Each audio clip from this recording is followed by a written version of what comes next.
welcome to an episode of Rediscovered Movies. I'm your host, Nomfanelo Malloy.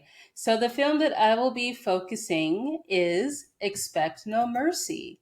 Expect No Mercy is a 1995 action sci fi film. It is directed by Zale Dalen, who's known for films such as Skip Tracer and Hounds of Notre Dame. It is written by J. Stephen Maunder, who's known for Tiger Claws. The film stars Billy Blanks, Jalal Merhi, and Wolf Larson. Here is the synopsis. A maniacal leader trains assassins to become more efficient killing machines through using virtual reality. A federal service agent is assigned to infiltrate the mysterious academy. So, in terms of the release date, there's a bit of confliction here. But it was released in 1995. So, according to IMDb, it came out in Canada in December 1995. But according to Letterboxd, it came out in the US on February 28th, 1995, and in Canada on December 26th, 1995. So, there's that. In regards to critical reception on Letterboxd, it has a 2.9 rating. And at the time of this recording, you could purchase the film on Vinegar Syndrome. You could watch it on YouTube for free, and it's on demand, so check your local provider. All right, let's get into first discovery. So I remember having the VHS tape of this growing up. So I remember, yeah, I growing up watched a lot of Billy Blank's movies. With he did a lot of like the straight to I guess VHS movies in this case, a lot of those. I don't know if any of them came out theatrically, but it did a lot of movies I remember like from the 90s. And also too, most notably, if you're aware or not, he did Taibo and those fitness videos essentially because I remember having those collections. So yeah, there's that. So anyways, I've seen this movie a lot growing up, and I don't remember my initial thoughts, but I just remember it was quite intimidating with the visual effects in this movie, and then also too with the action scenes. But I do appreciate the karate aspects, the action sequences, and all that stuff. And rewatching it now, I find it entertaining, but I think the flaws are quite notable, particularly when it comes to the script itself. But otherwise, I would say it's a fun watch. And obviously, the effects are cheesy because it's the 90s and all that stuff. At times, it looks like it's PlayStation 1 graphics. But I would say at least, like, even though the effects are not great here, some of the effects that are made today, uh, are worse in ways, especially when the technology is there. A notable example is the 2025 War of the Worlds movie that came out with Ice Cube. That's on Prime Video.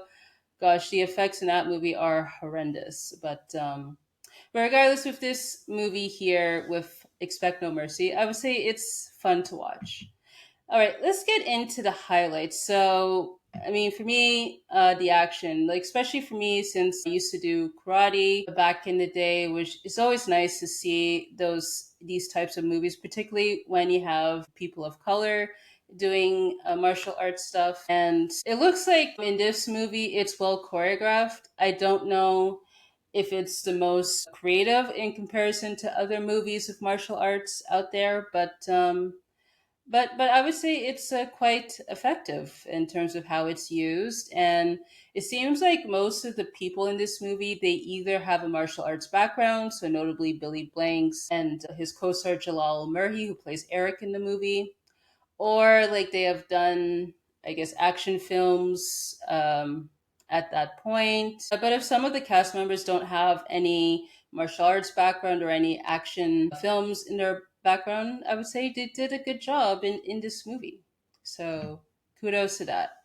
I would say for me, if I were to highlight a scene that did well with the action stuff, in my opinion, I would say probably the final act, where Justin Vanier and Eric they had to rescue Vicky and stop the bad guys essentially with that whole sequence. I found was quite fantastic. I would say, yeah, the fight between Vanier and Warlock is excellent, even though it's a bit cheesy with the effects and all that stuff. But I would say it's quite effective in regards to the stunts and all that stuff. And yeah, Eric did well too with his fight scene with Damien. I found that was quite suspenseful in ways because with Vicky essentially hanging on to dear life with while her hands are tied, and she's hanging outside of the building, but yeah, I would say quite effective with those scenes. And when the students do the demonstrations at the school, I found that was quite fascinating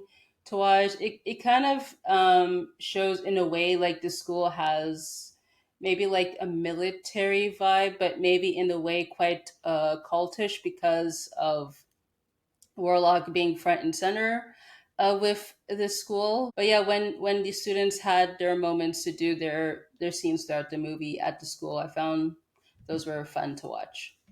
And I would say the cast is solid in this movie. So of course we have Billy Blanks. He plays Justin Vanier. It's interesting that, of course, with the villain being very, I would say, tech heavy. I don't know if tech heavy is the right word, but essentially into the virtual stuff. He's the opposite of that, where he hates that stuff, and he makes it clear throughout this movie. And in ways, he acts quite cocky to other people.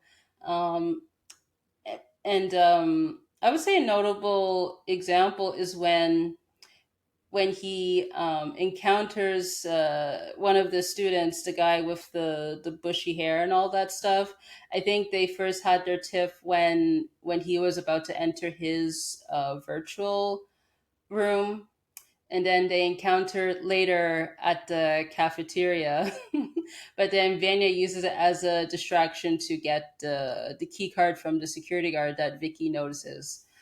But and then he always says to his opponent, "Is that all you got?" Because at least the first time when he said that to the guy at the cafeteria, like he was able to get the upper hand until the guards intervene. But then when he used it again, I think when he was confined in that virtual room, it did not work out for him. It did not work out for him at all. But yeah, I would say Billy Blanks did a great job with this movie. I don't know like where this ranks in terms of his filmography because I probably need to rewatch several of his movies, but I would say this movie is pretty up there for him. And I thought, yeah, everyone else did a good job. I thought Jalal Merhi, he played Eric in this movie. He was quite fine. I liked, yeah, his moment towards the end when he rescues Vicky from Damien. Also, too, Laurie Holden is in this movie as Vicky. Of course, I recognized her from The Walking Dead and The Boys. I've only seen clips of The Walking Dead, but I know my brother what used to watch that show back in the day. And of course, yeah, with The Boys, with her arc that she had there, like she was great in that. But yeah, like just rewatching this movie now, I was like surprised, like, oh, she's in this movie. Like, interesting. And I thought that even though her she in a way is a damsel in distress, she can hold her own at times, I would say, notably when she's going to rescue Eric and Vanier from the virtual room. She was able to beat up the guard and the staff member inside to do the job essentially. So yeah, I thought she was interesting to watch in this movie. And also too, as a highlight, Warlock. He's quite controlling as a villain, but I feel like villains for the most part are quite like that. But he really is quite controlling in this movie because essentially at the beginning when he's doing like that operation, his men have to ask him permission to engage, because usually in stuff like this, I guess they'll take matters into their own hands even though they have their direct orders and all this stuff. But more like he watches things step by step, like he wants to be in the process and all that stuff. So that's how controlling the character is essentially. And yeah, he did bring up the point when he tells Bromfeld, his latest client, that he doesn't want to be told what to do, but Bromfeld, obviously tells him what to do because with money being involved and all that stuff. And obviously he gets upset and ends up killing Bromfield because he finds Bromfield to be annoying. But yeah, I guess that's what villains do. They be controlling and are willing to take action if they don't get things done in their way, essentially. And I thought, yeah, too, it was quite cool, like for him at one point to order Damien to kill Alexander for essentially failing him during the operation to kill Goldberg, essentially.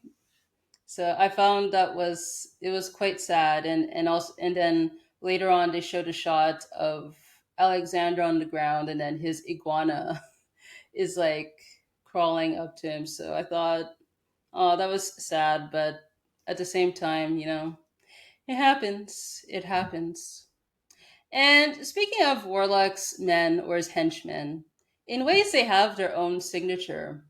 So we have Damien. I would say he's like the head person of the henchmen. He has like the whip that he always uses. And then Alexander, of course, has the iguana. I guess that's his pet in a way. And with Spider, which is played by Billy Blanks' brother, he loves to do his kicks. The other two have like their items, while he, of course, has their kicks. I wonder if that was intentional when this was made, or if they changed that because he's related to Billy Blanks, so they have to do the physical stuff as well. Perhaps, I don't know, but yeah, I thought that was interesting. And lastly, I like when it comes to the title of the movie, usually with some movies, when a character says the title of the movie, at times it could feel forced. But I feel like in this case, it works in a way, because obviously this movie's cheesy, and of course when the character is going to say the line, in a way it works because of the tone of the movie. So here, Warlock, during their battle towards the end, he tells Vanier, "Expect no mercy," and I found that worked in this case. So yeah, I don't really have much to add here, but yeah, usually when it comes to stuff like that, it tends to feel forced. But at least in this movie, it works. At least in my opinion. All right, let's get into the lowlights. So the karate school here is called Virtual Arts Academy. And I feel like it doesn't fully live up to being virtual because the only aspects we see of it being virtual is when they're inside the training room, the virtual room. And during that final fight sequence, briefly, between Vanya and Warlock, but really outside of that, they don't really fully capitalize the use of virtual. And I feel like as though they should have either fully commit to being virtual while everything about it is virtual, or just remove it completely. The students, they practice without the technology. We see that often when they're outside and also inside the room. So I wondered, what's the point of calling it a virtual arts academy when it doesn't fully live up to being virtual. Also, too, I want to talk about Warlock's motivations. He does these contract killings, it seems like, for these different clients for money. Well, the only client really we see is Bromfeld, because with the first time, it's uncertain that if he's doing it for another client or if he's just doing it for himself for some reason, which is unclear. But it seems like, though, at the end, he doesn't really care about the money because after Bromfeld essentially annoyed him, he killed Bromfeld. So I just wondered what all of this is for. Well, like, he later on, when he has Vicky, he does this whole speech saying that, oh, the government can kill people, why can't I? So it seems like he wants to do it for the sake of. As a side note, with that speech he does is quite hilarious because of the the choices with the diction, all that stuff were a bit all over the place. If you watch that scene, you'll know what I'm talking about. I just feel like there's no consistency there. But I mean, if that was the objective of that monologue, I guess good job on that. But I just found that was quite hilarious. But then he mentions, like he tells the students that we are the future and all that stuff when he first does his speech towards the students. I think it was like around the first half of the movie. And then he says that, oh, I'm in my body and outside my body. So essentially, he wants to exist outside of his body, which is a bit weird, but I guess he wants, even though, if, let's say, if he were not to live on, I guess he wants his work to continue. I guess that's what I'm gathering here. I don't know.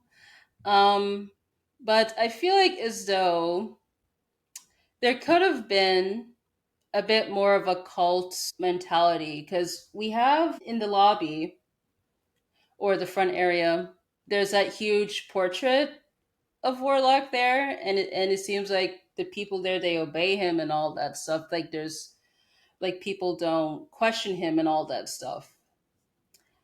So I felt there could have been more of that. But then also too, he could be, let's say, a martial arts reject, probably because of his views. Maybe like a particular either like school, like a traditional martial arts, karate and all that stuff. So probably he either got kicked out or left to do his own thing, which is this virtual academy essentially. A notable example, I would say, like with Han in Enter the Dragon. So if you watch a movie, essentially he was a former student at the Shaolin Temple that I think Bruce Lee's character is a part of, and apparently that temple, the reputation got tarnished because of Han. I don't remember if it was because he was doing drugs or there was an incident. I don't remember the case. It's been a while. But then essentially he decides to create his own tournament because he has his own island where essentially he evades authorities and all that stuff. And he controls that island, does whatever he wants essentially. So I feel like with Warlock could be like Han and Enter the Dragon essentially. But other than that, he's quite the captivating villain because he loves control and all that stuff. So there's that. Also, too, the satellite link that Warlock uses to track people is hilarious. The graphics, as I mentioned with the effects, are quite cheesy. They're bad, like PS1 quality essentially. But then also too, apparently there's audio from the footage, which is quite funny. I don't know if that was sound effects in post or if that was the intention. I'm not sure, but that was hilarious. But then also to your question, is this stuff legal? I have a feeling it's not. I assume it's something that he created on his own. So I don't know, but it was just hilarious with that whole thing. And I felt as though there was a moment when Damien and Spider, they had to find Goldberg's. Goldberg essentially is this star witness against Bromfeld essentially for this case. And with Damien and Spider, they were able to enter and exit the building without any issues. because they were able to get Goldberg's location from the computer, and then Damien, of course, kills him with the gavel. I don't know if it was gavel or gavel, but either way, kills the agent with that. So I find that's hilarious that again, like they were not, they didn't deal with any hassle. They were just able to get what they wanted, easy peasy. And I find that's a bit unbelievable because they're inside a federal building. So yeah, there's that.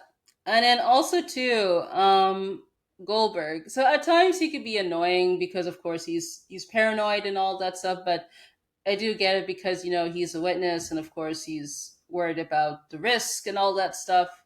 But then, so after he's rescued by Eric and Vanier, he's just left behind, and we don't see him anymore. I thought that was hilarious, but at the same time, just feels unresolved. But I guess because of Bromfeld being killed, and then Goldberg just running away, essentially, it doesn't matter. So I don't know. I don't know. And then lastly, like at the end, after when the warlock and everyone is defeated, Eric and Vanya they're inside that jeep, and then Eric tells Vanya that um, Warlock is a cyber criminal, and I don't know if I buy that because yes, he does use his technology, but I wouldn't say he fully utilizes that because he still uses old school methods to go after the target. It's not like he's online going after them. So when he said that at the end, I found that was hilarious. That was hilarious. So there's that.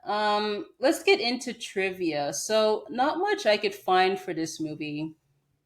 So apparently this movie was filmed in July 1994 in Scarborough, Canada. So that's in the Toronto area of Ontario in Canada. So I found that's nice. Apparently, Billy Blanks replaced Olivier Grunner as the star of the movie on short notice. Interesting. Also, too, Gary Daniels was originally considered for the for the role of Warbeck. Oh, did I say the character's name wrong? Because I said Warlock. Oh, but it's Warbeck. Oh well. Oh, well. So Warbeck. So, anyways, he was considered for the role of Warbeck, but the U.S. distributor was against the idea and brought in Wolf Larson for the role instead. I mean, that is unfortunate, but I would say with the actor Wolf Larson, he did a great job with his performance there. Now, with that monologue he does towards Vicky, it's a bit cheesy. I don't know if that was intentional or that just happened while filming, but either way, he did a great job with the movie. Also, too, the title song for the film, uh, which was performed by Home, Ohm, and the Temple of Sound, apparently was edited out of the final cut of the film due to a conflict between Varuge, who was the film's composer, and politics within the film company. Though the song is credited during the film's end credits, a music video was made featuring footage of the band performing the song intercut with footage for the film and premiered on Much Music. Interesting. I tried to look for this music video. I could not find it anywhere, but if someone is able to find it out there, let me know. Let me know. And yeah, I think the music for this movie, there was just score essentially throughout the movie, and I wasn't aware that they did a song for the movie. So interesting. And lastly, a computer game based on the film, developed by Microforum, was released in 1996 for the PC. The game is considered by many to be a knockoff of Mortal Kombat by having digitized sprites of real people, photographs, similar characters, and fatalities. Interesting. I imagine like there's probably footage of this game out there, but if any of you guys played this game and have played Mortal Kombat, let me know. Like, are there any similarities with that one or not? I would love to know. All right. Should this movie be rediscovered? And I say yes. Like, obviously, it's cheesy. It's corny at times, and there are flaws, obviously, but I would say it's entertaining enough. I would say, yeah, the action, I would say, is solid. I don't know if the sci fi aspect fully worked for me, but I would say, in terms of the action part, yes, it delivered on that front. All right, so that pretty much concludes this episode of the podcast. So you can find me on Instagram, X, Blue Sky, YouTube, and Linktree at Nomfanelo. You can find the podcast on Instagram, X, Blue Sky, YouTube, and Linktree at RD Movies Pod.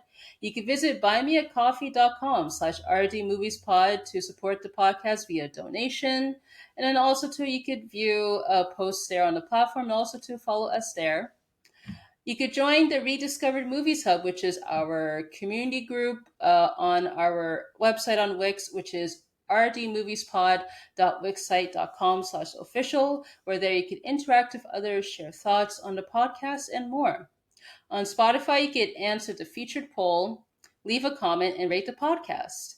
You could leave a review and rate the podcast on Apple Podcasts, Good Pods, and Podchaser. And you can submit questions, comments, and suggestions by email, which is rediscoveredmovies@gmail.com, or you can fill out the contact form on our link tree to be featured on a Q&A episode, which will air after the end of the season. All right, I want to say thank you so much for tuning in, and I hope to catch you on the next one.